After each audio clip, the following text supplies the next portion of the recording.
ॐ अज्ञानतिमिरन्धस्य ज्ञानाञ्जनशलाकया चक्षुरुन्मिलितं येन तस्मै श्रीगुरुवे नमः। श्रीचैतन्यमनोभीष्टं स्थापितं येन भूतले स्वयं रूप कदा मह्यं ददाति स्वपदान्तिकं।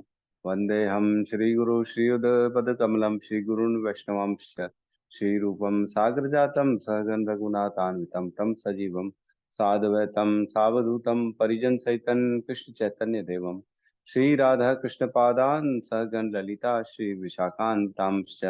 हे कृष्णा करुणा सिंधु दीनबंधु जगतपते गोपेश गोपिका कांता राधा कांत नमस्तुते।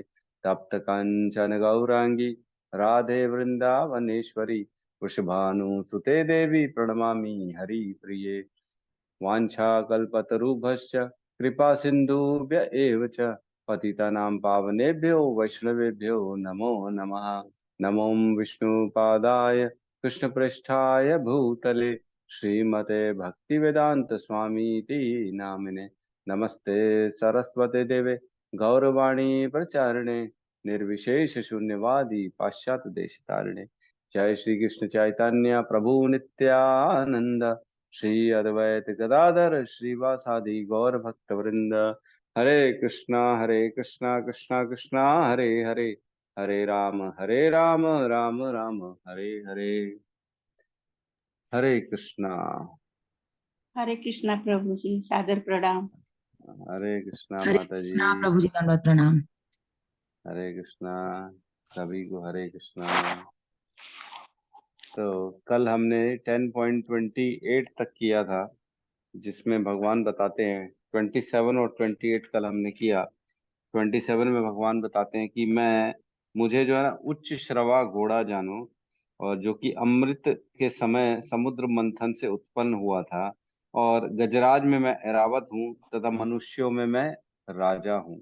ठीक है, इसकी व्याख्या हमने सबने कर ली। और 28 में कहते हैं मैं हथियारों में वज्र हूँ, गायों में सुरभि हूँ, संतति उत्पत्ति के कारण में मैं प्रेम का देवता कामदेव हूँ, तथा सर्पों में वासुकी हूँ।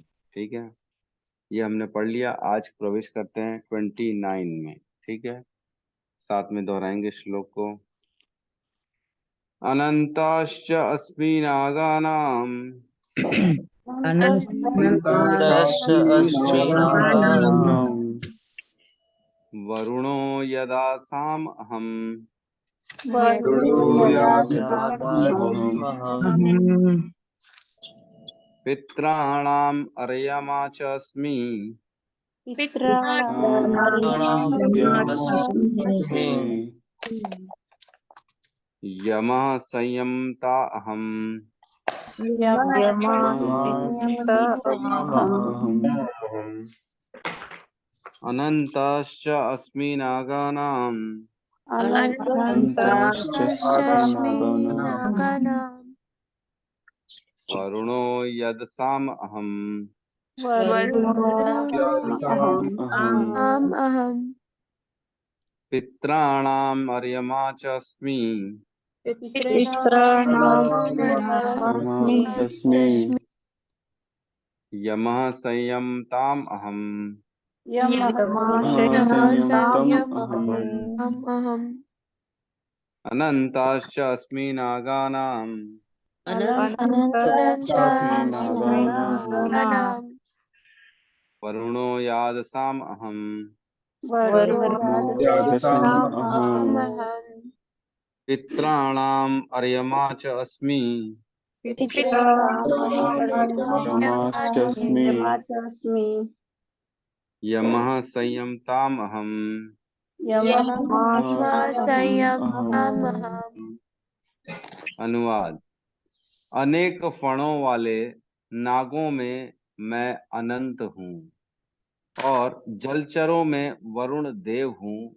मैं पितरों में अर्यमा हूँ, तथा नियमों में निर्वाहकों में मैं मृत्युराज यम हूँ। ठीक है, तो यहाँ भगवान अपनी विभूतियों का वर्णन कर रहे हैं। अपने को ना एक चीज बड़ी ध्यान देनी चाहिए, लोग ध्यान देते नहीं है। बहुत इम्पोर्टेंट है कि भगवान क्या कह रहे हैं, है ना। भगवान किससे रिलेटेड चीजें बता रहे हैं। जैसे जो भी बता रहे हैं ये अपनी विभूतियां बता रहे हैं ना, अपने ऐश्वर्य बता रहे हैं। ये मेरे विभूतियां ऐश्वर्य को देखो जानो अर्जुन, बताया ना उन्होंने, मेरे योग और ऐश्वर्य को मैं बता रहा हूँ, मुख्यतः जो जो है, सारी नहीं बता रहा हूँ मैं, थोड़ी थोड़ी बता रहा हूँ जो तुमको समझ में आएंगी। उसमें बता रहे हैं कि मैं विष्णु हूँ, मैं शिव हूँ, मैं बृहस्पति हूँ, मैं कुबेर हूँ, है ना, और क्या क्या हूँ, वज्र हूँ, सुरभि हूँ, और हिमालय हूँ, सुमेरु हूँ, सब बताया भगवान ने। तो मतलब ये सब भगवान के ही एक तरह से विभूतियां हैं। इन सब को देख के हमको भगवान का एहसास करना चाहिए कि ये भी भगवान के प्रतिनिधि हैं। तो कई लोग जो है ना वो मानने को तैयार नहीं होते हैं। अरे शिव जी तो सबसे बड़े हैं, शिव जी से तो ऊपर कुछ भी नहीं है भाई। ये देखिए, अगर ये सब चीज नहीं समझ पाएंगे ना, तो कुल मिला के हमारी भक्ति का फल जो है ना शून्य हो जाएगा। हमने पढ़ा था ना एक श्लोक में 9वें अध्याय में, है ना, जिसमें बताते हैं कि जो भगवान को मनुष्य रूप में या भगवान को नहीं जानता है, वो उसके फल सारे शून्य हो जाते हैं ना। कौन सा है मैं बता रहा हूँ।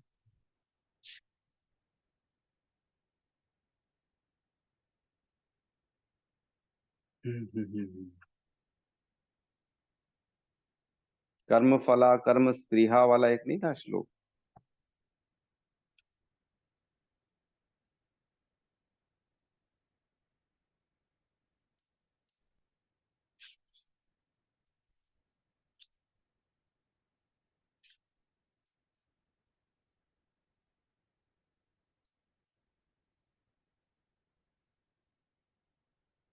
है क्या सामने किसी के? हाँ ये है 9.12। इसमें कहते हैं मोग आशा मोग कर्मणा मोग ज्ञाना विचेतसः, है ना, रक्षसीम आसुरीम च एव प्रकृति मोहिनीम श्रिता। जो लोग इस प्रकार मोहग्रस्त होते हैं वे आसुरी तथा नास्तिक विचारों के प्रति आकृष्ट रहते हैं। इस मोहग्रस्त अवस्था में उनकी मुक्ति आशा, उनके सकाम कर्म तथा ज्ञान का अनुशीलन सभी निष्फल हो जाते हैं। हमने पढ़ा था सभी निष्फल हो जाएंगे। जो आप करेंगे वो सारा का सारा व्यर्थ का श्रम करेंगे। कोई दान का फल नहीं मिलेगा, कोई कृपा नहीं मिलेगी, किसी भी प्रकार का आशीर्वाद नहीं मिलेगा, कोई पुण्य काम नहीं आएगा, सब बेकार हो जाएगा। कब होगा? जब आप भगवान को भगवान नहीं मानेंगे, है ना। अवजानन्ति माम मूढ़ा मानुषिम तनु आश्रितम परम भावो अजानंतो मम भूत महेश्वर। 9.11 अगर ये नहीं मानेंगे तो 9.12 लागू हो जाएगा। उसमें बता रहे हैं कि जो मुझे मनुष्य के रूप में या दिव्य नहीं मानते हैं, ऐसी साधारण मानते हैं, उनकी सारी पूजाएं बेकार हो जाती हैं। चाहे आप शिव जी की पूजा करो, दुर्गा जी की पूजा करो, किसी भी की पूजा करो, सब बेकार हो जाए। तो भगवान वही सब अपने बारे में बता रहे हैं कि किस प्रकार मेरे को समझो हर कहीं, है ना। परम भावो अजानंतो मम भूत महेश्वर, मैं सबसे परम हूँ, मैं सबका ईश्वर हूँ। ये चीज का ध्यान रखें, इसको माने और इसको समझें, है ना। कुछ भी करना है, चाहे गणेश जी की पूजा कर रहे हो तो करो, कोई मना ही नहीं है, लेकिन ये मान के करो कि वो भगवान के अंश हैं, वो भगवान का एक अंग हैं। सारे देवताओं भगवान क्या बोलते हैं, मेरे अंग के रूप में काम करते हैं। जिस प्रकार एक हाथ काम करता है, पैर काम करता है, उसी प्रकार ये सारे देवी देवता भगवान के लिए काम करते हैं। भगवान पूरी उनकी आत्मा है, ऐसा समझ के चलते हैं। ठीक है, यहाँ कहते हैं अनेक फणों वाले नागों में मैं अनंत हूँ, जलचरों में वरुण देव हूँ, पितरों में अर्यमा हूँ तथा नियमों के निर्वाहकों में मैं मृत्युराज यम हूँ। तो देखो अनंत फणों वाले, कल हमने चर्चा की थी नागों और सर्पों में डिफरेंस, है ना। तो सर्प जो होते हैं ना वो एक मुख वाले होते हैं, जिनका सिर्फ एक मुख होता है। और नाग अनंत मुख वाले होते हैं, जैसे कालिया नाग है ना, अनंत नाग है। तो इनके बहुत सारे फन होते हैं, एक फन नहीं होता।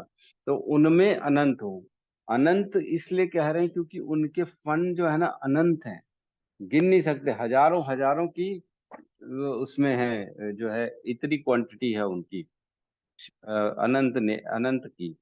और वो हमने कल डिस्कशन किया कि किस प्रकार सारे ब्रह्मांड को अपने सर में रखे हुए हैं, उन्हीं के ब्रह्मांड के, उन्हीं के सर, उनके फन के ऊपर पूरा ब्रह्मांड रखाया हुआ है। और उनके सर में जो ब्रह्मांड रखा हुआ है वो ऐसा है कि जैसे एक राई का दाना, इतना बड़ा है सोचो। और हम उसके ब्रह्मांड के अंदर 14 लोकों में से एक लोक है पृथ्वी, उसमें एक छोटा सा जो है ना देश है, उस एक देश में छोटा सा एक शहर है, उस शहर में एक छोटी सी कॉलोनी है, उस कॉलोनी में एक छोटा सा घर है, उस एक छोटे से घर में भी कुछ काफी लोग रहते हैं, उसमें से एक हम है। तो कितनी दूर की बात हो गई, कितना ज्यादा डिफरेंस हो गया। हम कैसे समझ सकते, कोई नहीं समझ सकता भगवान को अपनी बुद्धि से, तो बिल्कुल भी नहीं। ठीक है, तो यहाँ कह रहे हैं अनंत हूं मैं। तो अनंत का कल हमने चर्चा कर ली थी, इसलिए अनंत की चर्चा हम नहीं करेंगे, क्योंकि कद्रू का बड़ा बेटा था सबसे, और वो उसने जो है ना भगवान की तपस्या की थी, जिनसे उसको बहुत सारे आशीर्वाद प्राप्त हुए थे, और उनको ये सौभाग्य प्राप्त हुआ था कि वो विष्णु की सेवा में लगे, और इस प्रकार वो विष्णु की सेवा में लगे रहते हैं हमेशा, और उनके नामों का, उनके गुणगान करते रहते हैं हमेशा। ठीक है, फिर कहते हैं आगे, मैं जलचरों में वरुण देव हूँ। तो देखो, जलचरों में वरुण देव हूं, तो मतलब जल में जो भी चीजें रहती हैं उनमें सबसे श्रेष्ठ क्या है। सबसे पहले तो ये समझना है जल में कि ऐसी क्या क्वालिटी है जो वो इतने सारे जीवों को अपने के अंदर रख पाते हैं। तो बता रहे हैं कि जो उनको आश्रय देते हैं वही मैं हूं, है ना। जो जलचरों को आश्रय देने वाला जल है वही मैं हूं। तो फिर तो बात ही अलग है, फिर तो जो है ना आगे बढ़ने की बात ही नहीं। मेन आधारशिला भगवान बता रहे हैं कि मैं हूँ वरुण देव, उनका जो स्वामी है जलचरों का, जल का जो स्वामी है वरुण देव, वो मैं हूँ। तो वरुण देव का एक कथा आती है कि एक बार जो है ना नंद महाराज थे, एकादशी के दिन, उन्होंने ना उस समय घड़ी वड़ी देखा नहीं, उन्होंने समय देखा नहीं, और एकादशी के दिन जल्दी उठ गए, 2 बजे या हो सकता है 1:30 बजे चले गए होंगे जंग यमुना स्नान करने। यमुना स्नान करने जल्दी चले गए, समय का आभास नहीं था। तो बिफोर टाइम पहुंच गए स्नान करने, स्नान कर रहे थे, तो वरुण देव के कुछ जो है ना दूत थे वहां पे, उन्होंने उनको पकड़ के वरुण देव के पास लेके चले गए कि कुछ इसने जो है ना अपराध किए। तो उस अपराध के कारण वहां ले गए, और जो नंद बाबा के साथ कुछ उनके मित्र थे, उन्होंने फटाफट घर आए, बताए ऐसा ऐसा हो गया, नंद महाराज को कुछ लोग उठा के लेके चले गए, पता ही नहीं पड़ा हमारे को, ऐसा वैसा करके। तब कृष्ण को पता पड़ा ऐसा हुआ है। तो कृष्ण ने अपनी जो है शक्ति से फिर वहां पहुंच गए, भगवान वरुण देव के पास पहुंच गए। और वरुण देव के पास जैसे ही पहुंचा, तो वरुण देव समझ गए थे जैसे ही नंद महाराज को लेके आए कि ये तो गलत काम कर दिया मेरे आदमियों ने, है ना। गलत आदमी को उठा के लेके आ गए, अब मैं तो पार नहीं पा सकता। ऐसा होता है ना कई बार, छोटे चोर बड़े डकैत को कई बार पकड़ लेते हैं, तो बोलता है अरे तुम जानते नहीं हो मैं कौन हूँ। तुम्हारा बाप हूं मैं।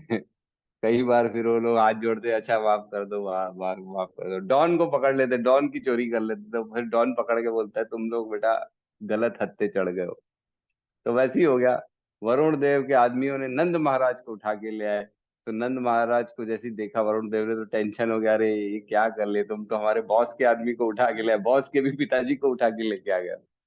तो जैसे ही पहुंचे श्री कृष्ण, तो सोल्यूशन एक ही था वरुण देव के पास कि कुछ नहीं करूं, सीधा माफी मांग लूं, नतमस्तक कर लूं, उनकी आराधना करूं, उनकी पूजा करूं, और बोलूं कि मैं आपके दर्शन करना चाहता था, इसी बहाने कम से कम आप हमारे धाम पे, हमारी इस जगह तो आओगे करके।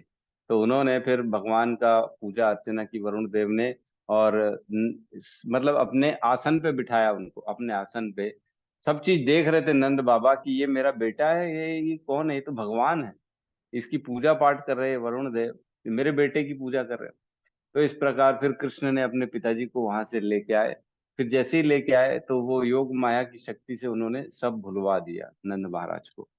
तो भूल गए नंद महाराज। तो ये कथा आती है 10th कैंटो में, 28वें अध्याय में, दूसरे तीसरे चौथे से लेके 17वें श्लोक में, है ना। आप नोट कर सकते हैं, पढ़ सकते हैं, पढ़ोगे तो और ज्यादा अच्छा होगा, है ना।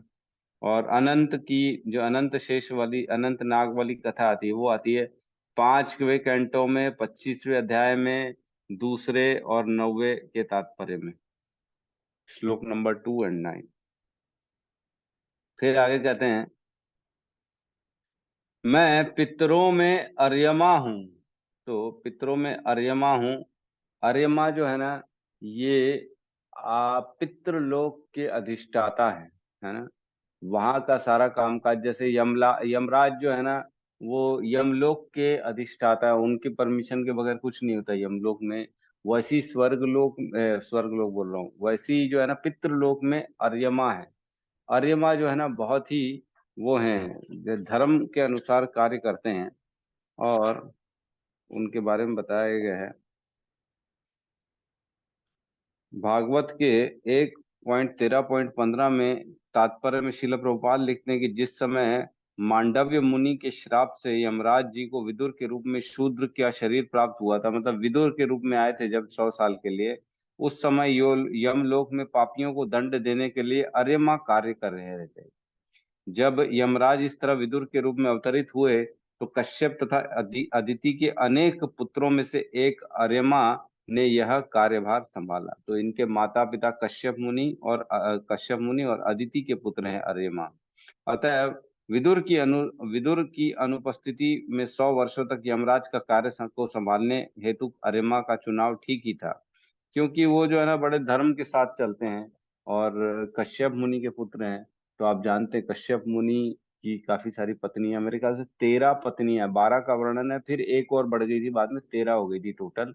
13 पत्नियां में से अनेक अनेक अनेक संतान की उत्पत्ति हुई है।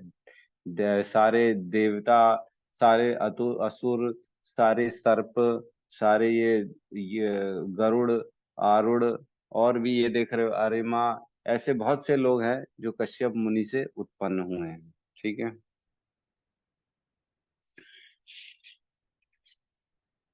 तो अरेमा जो होते हैं ना, वो ही पितरों को जैसे श्राद्ध कार्य के लिए छुट्टी देते हैं, कि जैसे स्कूल में रिसेस हो जाता है ना, टिन टिन टिन टिन घंटी बजती है, चलो चलो रिसेस, अब जाओ जाओ, बच्चे को छोड़ दिया जाता है थोड़ी देर के लिए, जाओ अपना अपना टिफिन खा के आओ। तो वैसी अर्यमा भी श्राद्ध के 15 दिन के लिए ना घंटी बजा के टिन टिन टिन टिन छोड़ देते हैं पितरों को, सबको जाओ अपने अपने घर जाओ, जाके वहां से कुछ ना कुछ खाना खा के आओ। तो इसलिए यहाँ पे श्राद्ध कार्य मनाया जाता है। वहां का एक दिन, यहाँ का एक साल, है ना। तो जैसे ही 15 दिन का जो समय है ना, वही रिसेस ब्रेक होता है इनका दिन में, कि जाओ अपने घर में खाना खा के आओ। तो हमारा 15 दिन, उनका 15 मिनट होगा, या 15 आधा घंटा होगा, और क्या होगा। जबकि एक वहां का एक दिन, यहाँ का एक साल के बराबर है। ठीक है। तो अरे माँ वहां का हैंडल करते हैं। तो ये श्लोक आता है श्रीमद् भागवतम में 6.6.39 में, उसमें अरे माँ के बारे में चर्चा की गई है। उसके बाद बताते हैं, नियमों में निर्वाहकों में मैं मृत्युराज यम हूँ। तो यम राज जो है ना, यमराज का टॉपिक बड़ा इंटरेस्टिंग है ना। यमराज को धर्मराज भी कहा जाता है ना। और यमराज जो है ना, वो सूर्य के पुत्र हैं, यमराज। इसका वर्णन आता है 5.26.6 में।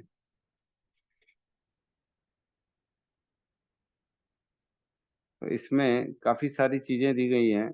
एक जो है ना, वो अपना अपन ने पढ़े थे मेरे ख्याल से, यमराज ने अपने दूतों को उपदेश दिया था छठे कैंटो के तीसरे अध्याय में।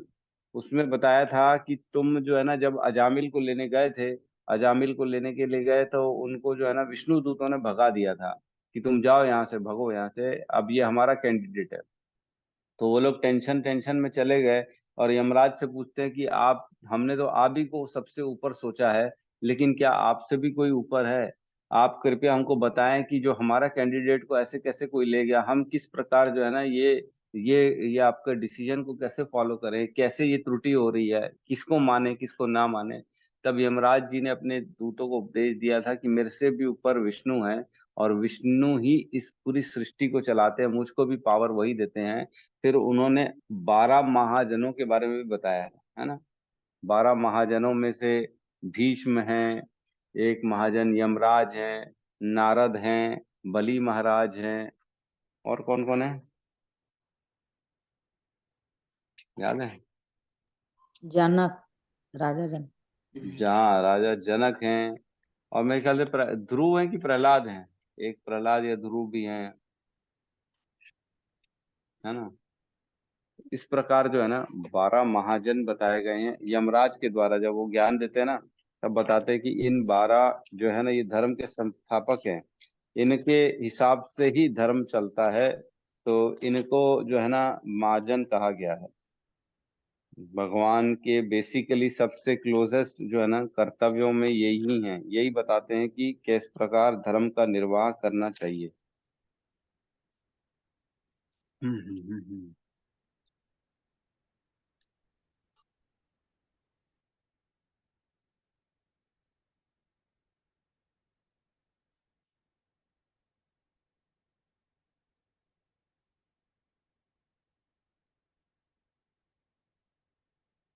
12 महाजन ब्रह्मा, शिवजी, नारद, प्रहलाद, जनक, भीष्म, बलि महाराज, सुखदेव गोस्वामी, कपिल मुनि, 4 कुमार, मनु और स्वयं यमराज।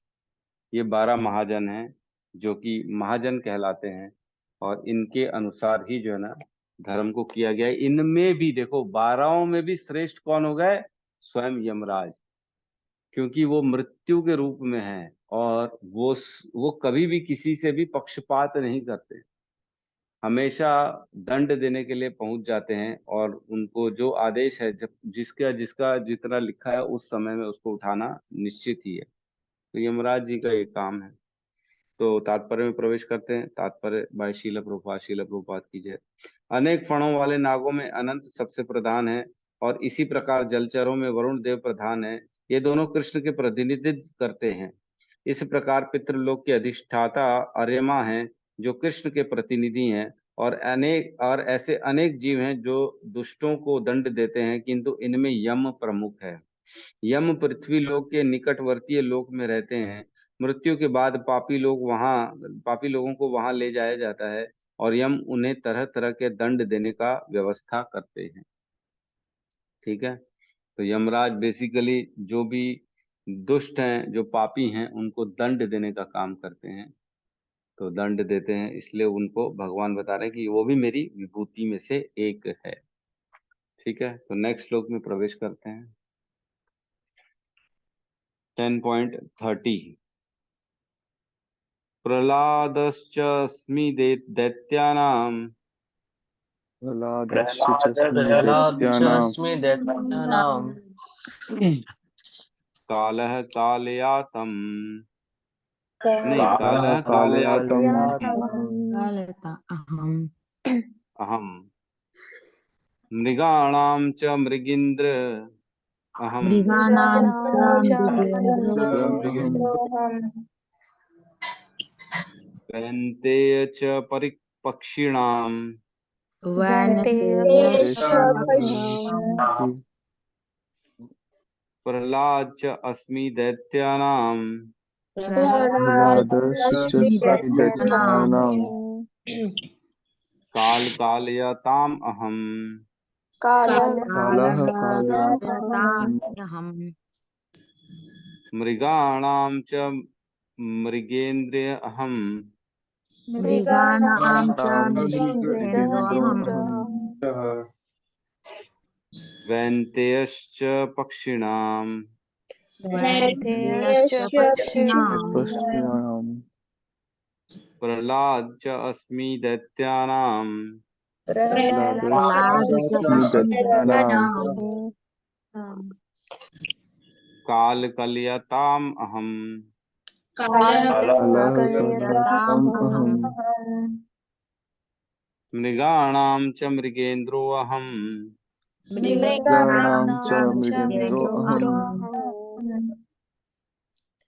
वैन्तेय च पक्षिणां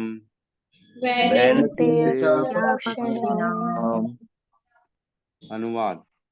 दैत्यों में मैं भक्तराज प्रहलाद हूँ, दमन करने वालों में काल हूँ, पशुओं में सिंह हूँ, तथा पक्षियों में मैं गरुड़ हूँ। तो इसमें सबसे पहले बता रहे हैं दैत्यों में भक्तराज प्रहलाद हूँ। तो प्रहलाद को तो कौन नहीं जानता है। प्रहलाद जी की मैंने बताया था कि 6वें मनवंतर में प्रहलाद लीला हुई है ना। अभी कौन सा चल रहा मनवंतर? 7वां मनवंतर चल रहा है। तो एक मनवंतर पीछे प्रहलाद जी की लीला हुई थी, जो नरसिंह भगवान आए थे और उनको जो है ना खंबे से उनकी रक्षा की थी, खंबे से प्रकट हो गए थे। तो प्रहलाद जी जो हैं वो इतने शुद्ध भक्त हैं कि देखो उन्होंने दैत्य होके, असुर कुल में उत्पन्न होके कभी भी अपने पिता की, देखो मतलब आप समझ रहे हो कि एक ओबीडियंट बच्चे थे वो। ऐसा नहीं था कि कभी भी अपने पिताजी को गलत सलत बोलना और उनको त्याग कर देना, उनको छोड़ देना, नहीं नहीं ये बेकार आदमी है, फालतू आदमी है, उल्टा सीधा आदमी है, ऐसा नहीं। वो अपनी अपने पथ पर दृढ़ रहते थे। नहीं, मेरे को क्या करना है ये मेरे को मालूम है, मेरे कर्तव्य जो है वो करना है, लेकिन ऐसा नहीं है कि निंदा कर रहे, अरे मेरा पिताजी जो है ना वो तो असुर है, वो बेकार है, उसको भगवान को मानता नहीं है, पागल है, उसको छोड़ो, ऐसा नहीं किया उन्होंने। वो दैत्य होके भी उन्होंने धर्म के अनुसार अपने कर्तव्य किए। अगर मेरा पिता है मेरे को मार भी रहा था तो भी उन्होंने भगवान से पूछा कि मेरे पिताजी के प्रति मेरा क्या कर्तव्य है। तब उन्होंने बताया था नरसिंह भगवान ने कि तुमको इनका श्राद्ध कार्य करना चाहिए, है ना, श्राद्ध कार्य करना चाहिए। और उन्होंने पूछा भी था नरसिंह से कि मेरे पिताजी की क्या गति होगी, क्या इनको भी आप अपने चरण में जगह देंगे कि नहीं देंगे। तो उन्होंने बोला था, हे प्रहलाद, तुझ जैसा भक्त अगर कहीं किसी घर में कुल में पैदा हो जाता है तो वहां की 21 पीढ़ियां तर जाती हैं, है ना।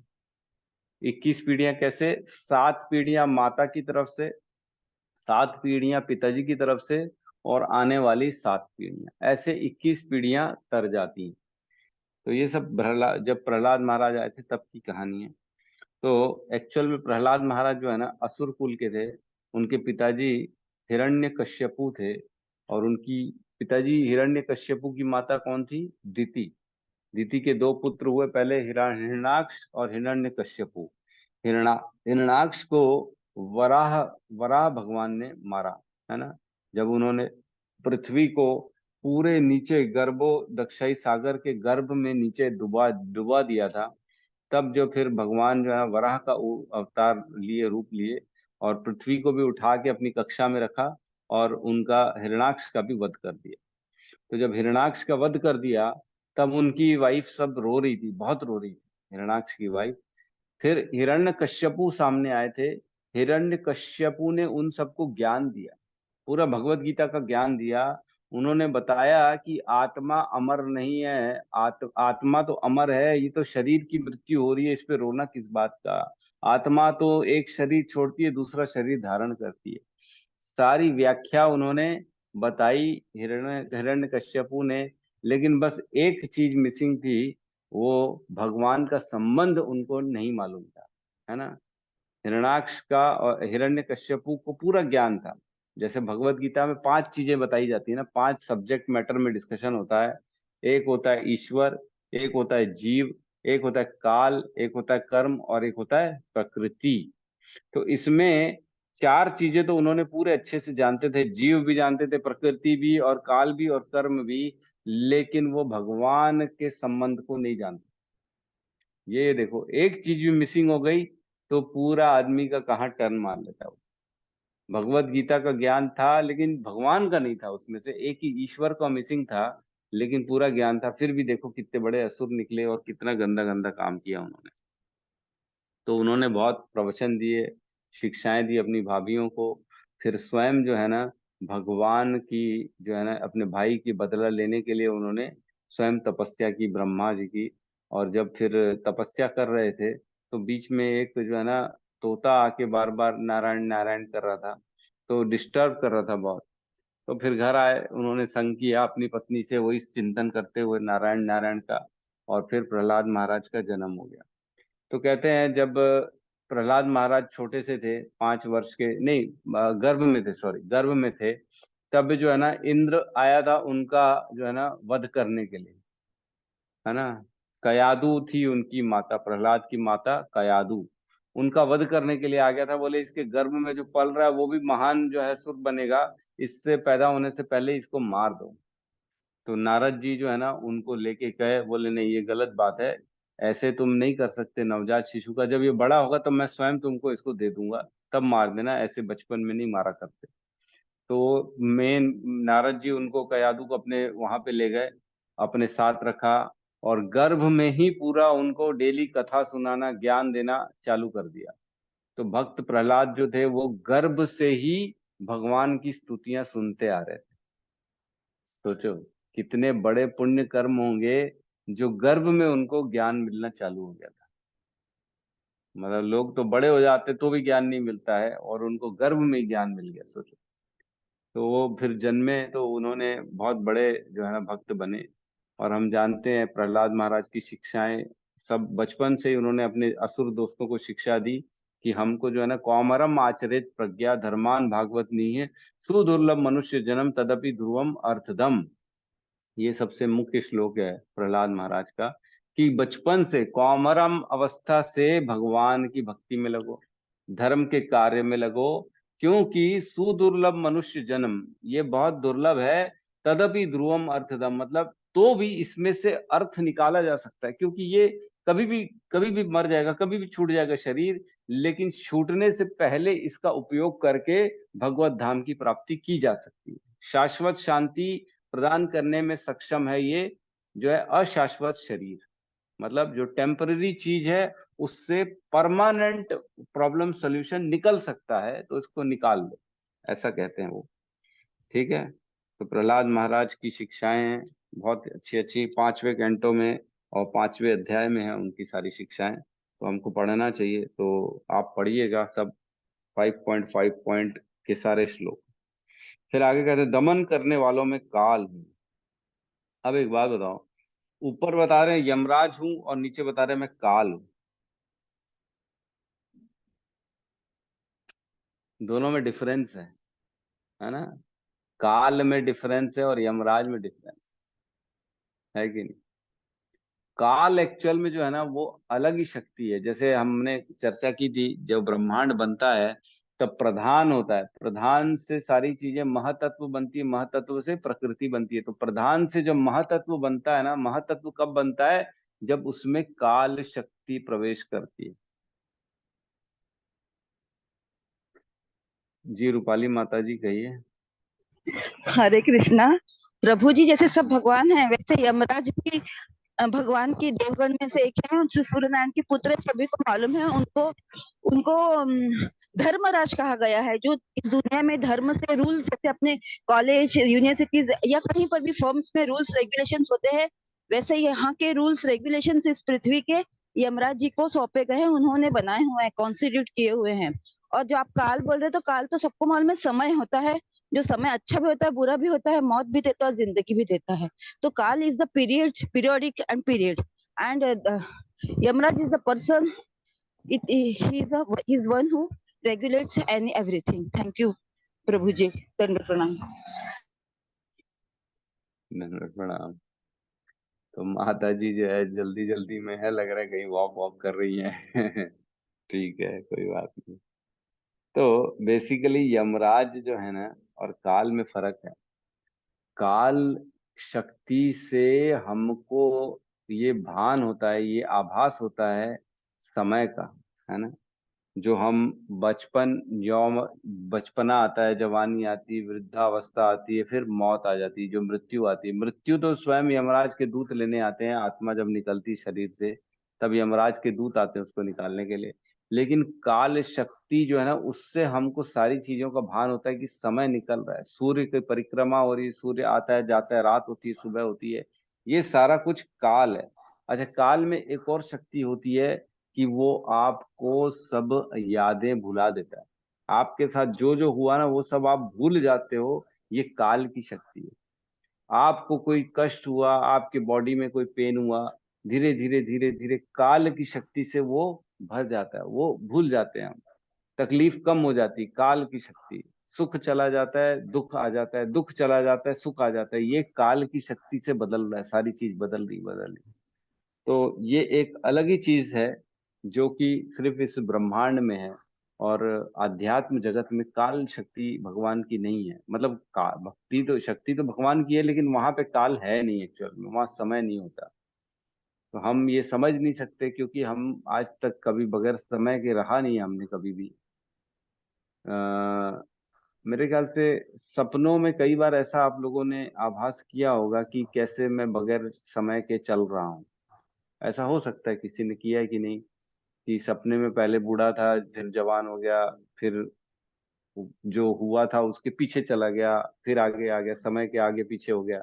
मतलब इस टाइप का हुआ होगा कभी, लेकिन हम समझ नहीं पाते कि ये कैसे पॉसिबल होगा। जब वहां समय नहीं है तो हम कैसे कार्य करेंगे, कैसे भगवान की सेवा करेंगे, किस प्रकार चीजें चलेंगी वहां पे, ये अचिंत्य है। हम चिंतन का, हम हमारे चिंतन के विषय से बाहर ही है, टोटल बाहर है। तो इसलिए यहाँ पे कह रहे हैं कि मैं दमन करने वालों में, सब चीजों का दमन करती है। मतलब हर चीज जो आप देख रहे हो वो कल नहीं रहेगी। इसका अर्थ ये है कि जो आज है वो कल नहीं रहेगा। ये शक्ति समय में है, ये शक्ति काल की है। आज घर दिख रहा है, किसी का शरीर दिख रहा है, माँ बाप दिख रहे हैं, कोई सुख दिख रहा है, कोई दुख दिख रहा है आज हमारे आंखों के सामने, कोई अपना है, कोई पराया है। ये कल नहीं रहेगा, है ना। ये शक्ति काल की है, बहुत इंपॉर्टेंट है ये काल की शक्ति। ये चेंज करने की जो शक्ति है, हर चीज में परिवर्तन की जो शक्ति है, ये काल की शक्ति है ना। तो दमन कर देती है, जो आज है उसका आज दमन हो जाएगा, दमन वो खत्म हो जाएगा। ये शक्ति काल की है, तो ये बहुत इंपॉर्टेंट शक्ति है ना। इसका एक एक पर्याय पर्याय क्या बोलते हैं हिंदी में, पर्याय शब्द जो है मृत्यु को भी कहते हैं।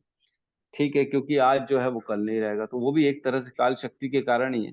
लेकिन काल शक्ति सिर्फ मृत्यु नहीं है, काल शक्ति हर जगह है, हर जगह, हर जगह। मतलब अब अपन ने चर्चा तो कर ली सारी। शरीर भी है, आज है, कल धीरे, जो आज शरीर है वो कल शरीर नहीं रहेगा, परिवर्तन हो जाएगा। जो कल शरीर होगा वो परसों नहीं रहेगा। आज जो हमारे पुत्र का शरीर है वो कल नहीं रहेगा। आज जो हमारा पुत्र का स्वभाव है वो कल नहीं रहेगा। आज जो हमारा पसंद है नापसंद है वो कल नहीं रहेगी। आज जो हम जहाँ रहते हैं हो सकता है कल वहां ना रहे। तो ये परिवर्तन सारी चीजें काल के कारण होती है। ठीक है, फिर कह रहे हैं पशुओं में सिंह हूं। तो सिंह क्यों कह रहे हैं मालूम है? क्योंकि सिंह को ये दहाड़ने से सब छोटे छोटे जितने भी जीव जंतु होते हैं, वो पक्षी, जो भी जानवर होते हैं, वो सब भाग जाते हैं, है कि नहीं, है ना।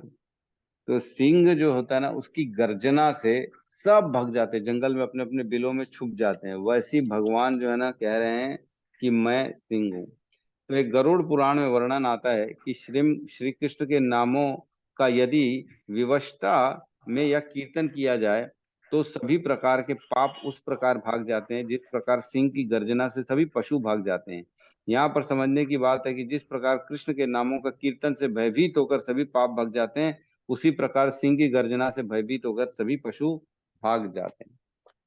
तो भगवान का जो नाम है ना, वो सिंह के समान है।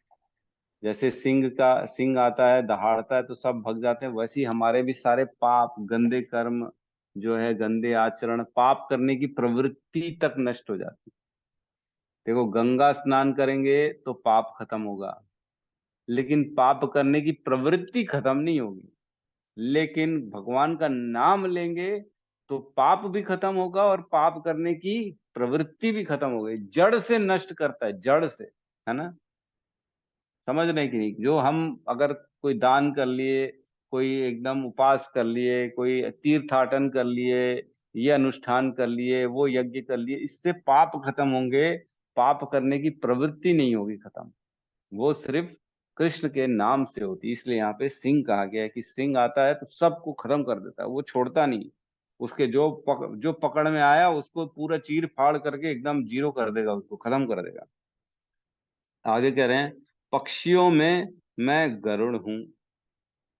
तो गरुड़ हम जानते हैं कि कश्यप मुनि की पत्नी थी विंता, उसके पुत्र हैं गरुड़, गरुड़ जी, है ना। तो गरुड़ जी जो है ना, वो मंदराचल पर्वत भी उन्होंने ही उठाया था, मेरे ख्याल से वही लेके आए थे। मंदराचल पर्वत समुद्र मंथन के समय जो था, वो विष्णु की आशीर्वाद से, कृष्ण के आशीर्वाद से हुआ था ये सारा कार्य, लेकिन वो लाए थे। और फिर उन्होंने ही जो है ना अमृत को चुराया था। मतलब अमृत का क्या हुआ था, जब लफड़ा हो रहा था तो आखिरी में वही उठा के लेके गए अमृत को। खुद पान नहीं किया उन्होंने और अपनी जो है ना माता की दासत्व को छुटवाया था। तो उससे बड़े प्रसन्न हो गए थे विष्णु जी, और उन्होंने फिर अपना उनको वाहन बना लिया था कि ठीक है, तुम जो है खुद देखो, ऐसा भी कर सकते थे, अमृत खुद पी लेते और जाके लड़ते वहां पे, तो मैं तो मर गया, अब अमर हो गया हूँ अमृत पी के। ऐसा नहीं किया उन्होंने। उन्होंने अमृत उठाया और उन्होंने सीधा दिया।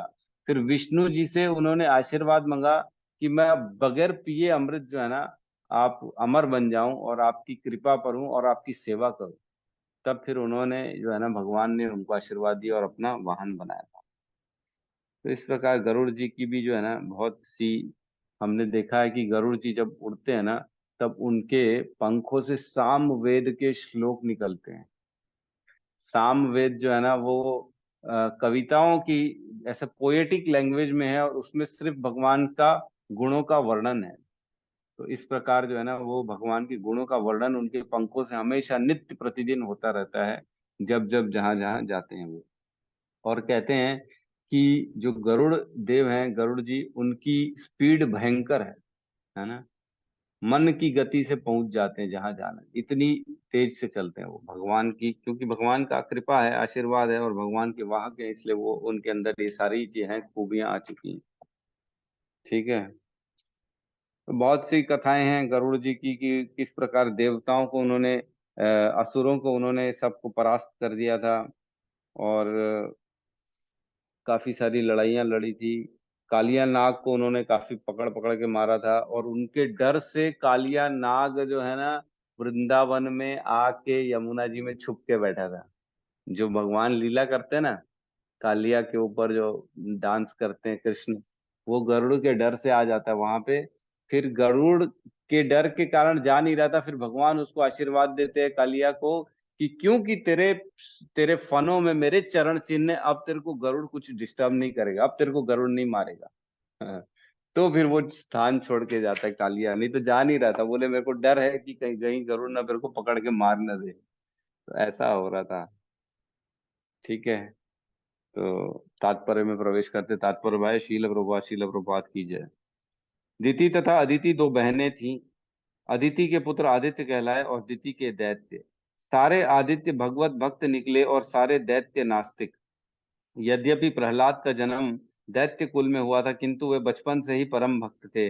अपनी भक्ति तथा दैवी गुणों के कारण वे कृष्ण के प्रतिनिधि माने जाते हैं। दमन के अनेक नियम हैं, किंतु काल इस संसार में हर वस्तु को क्षीण कर देता है, अतः वह कृष्ण का प्रतिनिधित्व कर रहा है। पशुओं में सिंह सबसे शक्तिशाली तथा हिंस्त्र होता है, और पक्षियों के लाखों प्रकार में भगवान विष्णु के वाहन गरुड़ सबसे महान है। तो गरुड़ जी को बहुत आशीर्वाद भी मिले। आप अणिमा मणिमा जो होती है ना, लघु एकदम छोटा से छोटा होना, और बड़ा से बड़ा हो जाना, विशाल हो जाना, तो इस प्रकार के बहुत सारे आशीर्वाद भी मिले हैं उनको तरह तरह के। तो उनके अंदर बहुत शक्तियां हैं गरुड़ जी में, इसलिए भगवान बता रहे हैं कि मैं गरुड़ हूँ। ठीक है, किसी का कोई प्रश्न है तो ले सकते हैं। प्रभु जी, प्रश्न नहीं, एक उद्गार है। उद्गार ये कि हाँ। नौ नाग अनंत वासुकी शेषम पद्मनाभम च कम्बलम शंखपालम धृतराष्ट्रम तक्षकम कालियम, तथा इन नौ नागों को प्रभु जी ने, अपने भगवान जी ने उनको वरदान दिया है। ये जैसे ये देव नाग है, सब भगवानों की गिनती में आते हैं, और इनका नित्य नाम लेने से प्रभु जी भी खुश रहते हैं। और दूसरी बात है कि सर्प दोष भी नहीं लगता, और सर्प दंश का भी कोई डर नहीं रहता। इनकी वजह से कवच है, और वो कालिया मर्दन थे प्रभु जी। हरे कृष्णा। हरे कृष्णा। यस, रोहित प्रभु भी कुछ कहना चाहते हैं। हाँ प्रभु जी, मेरे मन में एक डाउट था प्रभु जी। जैसे जय विजय को श्राप मिला था 4 कुमार से, तो मतलब बहुत बड़े बड़े असुर हैं, हिरण्याक्ष और शिशुपाल, दंतवक्र और कुंभकर्ण, रावण। इसमें भगवान की क्या लीला रही होगी प्रभु जी? उनका क्या मतलब, इनको जय विजय क्यों श्राप मिल रहा है? वैसे बड़े बड़े राक्षस असुर टाइप, तो मतलब बहुत ज्यादा ये राक्षस हुए समझिए, इसमें बहुत बड़े, हाँ, है ना। इसमें मतलब यही जानना चाह रहा प्रभु जी, भगवान की ऐसी क्या लीला रही होगी? उनका कुछ प्रारब्ध रहा होगा जय विजय का, कि क्या है वैसे इसमें? नहीं ऐसा नहीं है। देखो, ये जो है ना, प्रारब्ध भी हो सकता है इसके पीछे, लेकिन बेसिकली क्या होता है, भगवान की लीलाएं, भगवान की इच्छा हुई कि मैं जाऊं, अब अपने जो है ना साधु इतने सारे मेरी तपस्या में बैठे हैं, उनको अपनी अपनी लीलाएं दिखाऊं और अपना जो है ना उनका उद्धार करूं। जैसे राम जी आए तो खाली सिर्फ रावण को मारने नहीं आए थे, उनका बेसिकली जो है ना इतने सारे साधु, वो जो है उनको मालूम था कि शबरी बैठने वाली है मेरे इंतजार में, अहिल्या बैठेगी पत्थर बन के, इन सब का उद्धार कौन करेगा। और हमने देखा कृष्ण के समान उस समय भी काफी सारे लोगों का उद्धार किया, इतने सारे जो है ना पूतना का उद्धार किया और नल कुबेर मणिग्री का उद्धार किया। तो ये सारी जो है ना एक्चुअल में आप जोड़ोगे तो अब जो है ना अपन चर्चा करते हैं एक और मुद्दे पे कि भगवान कहते हैं कि जो है आध्यात्म जो है ना वो काल के बाहर है ना। अध्यात्म जगत काल के बारे, काल तो सिर्फ यही काम कर रहा है, हमको दिख रहा है कि वो पहले हुआ ये बाद में हुआ, समझ रहे हैं कि पहले जो है ना उनको श्राप मिला होगा, उसके बाद वो रावण के रूप में आए होंगे, हिरण्याक्ष के रूप में आए होंगे, फिर आए होंगे दंतवक्र के रूप में आए होंगे, है ना, हमको दिख रहा है। लेकिन अध्यात्म जगत में काल नहीं है।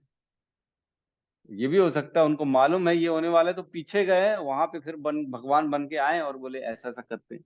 तो ये सारा ना भगवान की लीला है। जिस प्रकार एक प्रोड्यूसर डायरेक्टर होता है ना पिक्चर का, वो जैसा चाहे पिक्चर को मोड़ सकता है, जैसा चाहे वैसा डायरेक्शन देगा। वो चाहेगा तो कॉमेडी सीन होगा, वो चाहेगा तो एक्शन सीन होगा, बाकी कोई कुछ कर नहीं सकता। उसी प्रकार भगवान की लीलाएं हैं, वो जैसा चाहेंगे वही होगा। तो उनकी इच्छा हुई होगी आने की, उद्धार करने की, तो उद्धार कर लिया और बोले साथ ही साथ ये भी लीला कर लेते हैं, इन दोनों को भी जो है ना असुर बना के भेजते हैं संसार में। तो इसमें ज्यादा अपन कुछ जो है बता नहीं सकते कि क्यों हुआ होगा ये। अपने दिमाग से बाहर है प्रभु जी, अपने सोच से बाहर है, क्योंकि भगवान सोच ने से चुना उनको, और वो भी मतलब ऐसा राक्षस प्रवृत्ति का पूरा बनाया राक्षस है, इसमें उनमें जन्म दिए, जबकि वो निजी पार्षद थे ना उनके, तो है ना, एक्चुअल चाहते में तो किसी सिर्फ को भी ये, बना दे, खैर वो अपनी सोच से बाहर है उसको। हाँ, और इसमें ये भी है कि हमको शिक्षा, जो आम जो हम बाकी पब्लिक है जो भगवान को नहीं मान रही है, उनको भी शिक्षा मिल जाती है कि भगवान की पूजा करो, भक्ति करो। इतना बड़ा रावण हो के भी वो उसका कुछ नहीं हो पाया, आखिर मर गया वो। तो ये सारी शिक्षाएं हमको मिलती हैं कि सिद्धियों से, शक्ति से कुछ नहीं होता, शरणागति से होता है। शरणागति करेंगे तब जाके उद्धार होगा, नहीं तो एक दिन आप कितना भी बड़े शक्तिमान क्यों ना हो, उसके वध अवश्य है, निश्चित है। तो ये सारी हमको मैसेज देने के लिए हमारे को कि समझो कुछ नहीं है इस संसार में, पैसे में शक्ति में कुछ नहीं है, शरणागति में है, लेकिन शरणागति करो।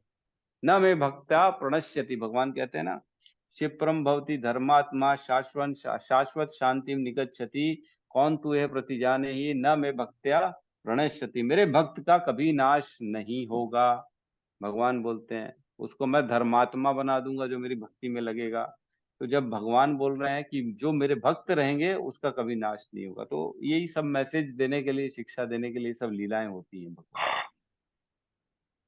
ठीक है प्रभु जी, प्रभु जी, जी माता प्रभु जी, ये रावण और जो कुंभकर्ण है ना, इनके तो सभी को मालूम है 3 जन्म हुए हैं। ये तो भगवान जी के पार्षद है, वैकुंठ लोक के जय और विजय, वॉचमैन, सिक्योरिटी गार्ड।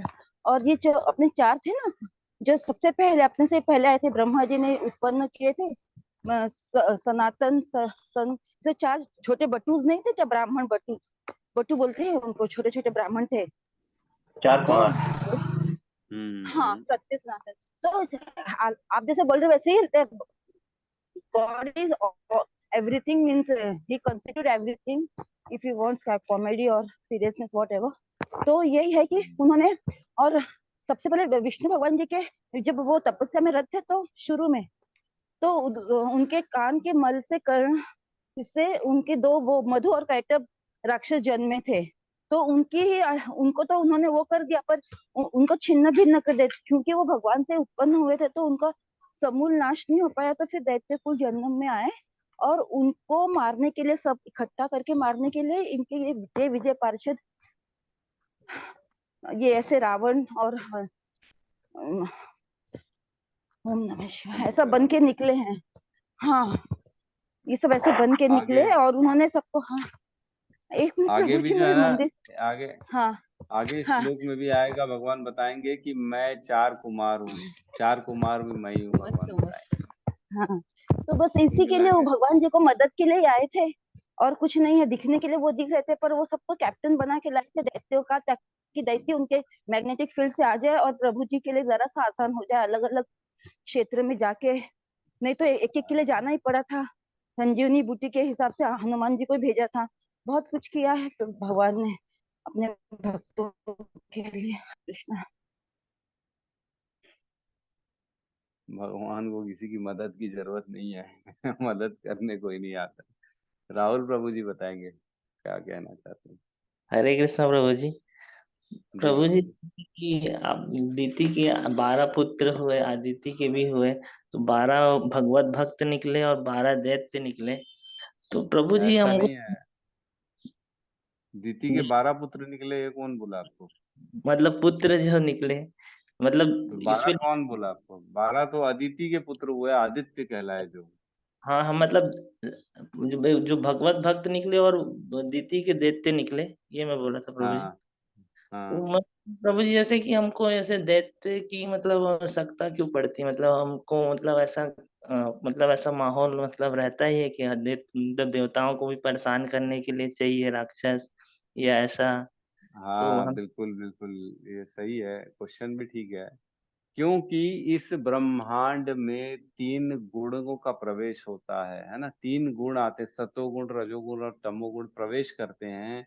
और भगवान क्या करते हैं, हमारी इच्छाओं में कभी भी इंटरफेयर नहीं करते हैं। आपकी इच्छा कभी भी भगवान चेंज नहीं करेंगे, आपको प्रेरणा देंगे, लेकिन आप जो इच्छा है वही करोगे। आपका जो डिसीजन है वो आप ही का रहेगा और किसी का नहीं रहेगा। तो ये ऐसा है कि जिसके अंदर काम की, ये अहंकार की जो भी गुण ज्यादा रहता है, उस हिसाब से वो अपना जीवन चलाता है। तो उनको सुधारने के लिए, उनको पनिशमेंट देने के लिए भी तो लोग चाहिए ना।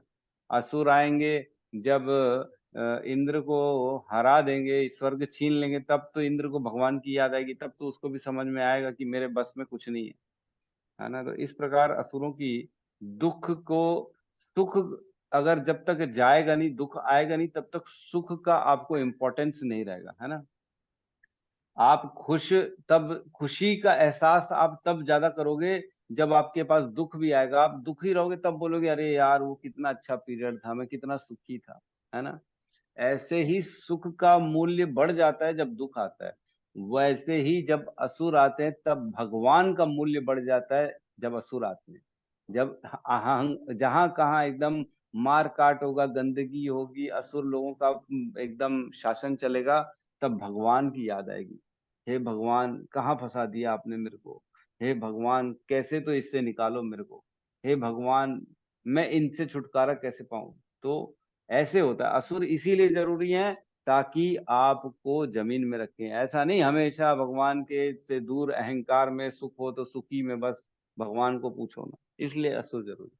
दुख और सुख, यश अपयश सब एक साथ आता है ना, नेगेटिव पॉजिटिव दोनों एक साथ आता है। अच्छाई भी आएगी तो बुराई भी आएगी, तब जाके आपको समझ में आएगा। कुछ लोग अच्छाई की तरफ बढ़ेंगे, कुछ लोग बुराई की तरफ बढ़ेंगे, और जो बीच में रहेंगे वो भगवान की तरफ बढ़ेंगे। ऐसा है। जी प्रभु जी। प्रभु जी और जैसे तीनों गुण का प्रभाव ये तीनों उस पे रहता है, सतयुग द्वापर सभी में तीनों गुण का प्रभाव रहता है। दूर सब सबसे रहता है, सबसे, सबके अंदर जो इस ब्रह्मांड के अंदर है उसमें तीनों गुण का प्रभाव रहता है, विष्णु को छोड़ के। विष्णु वैसे तो है तो सतोगुणी, लेकिन वो भगवान के अंश हैं।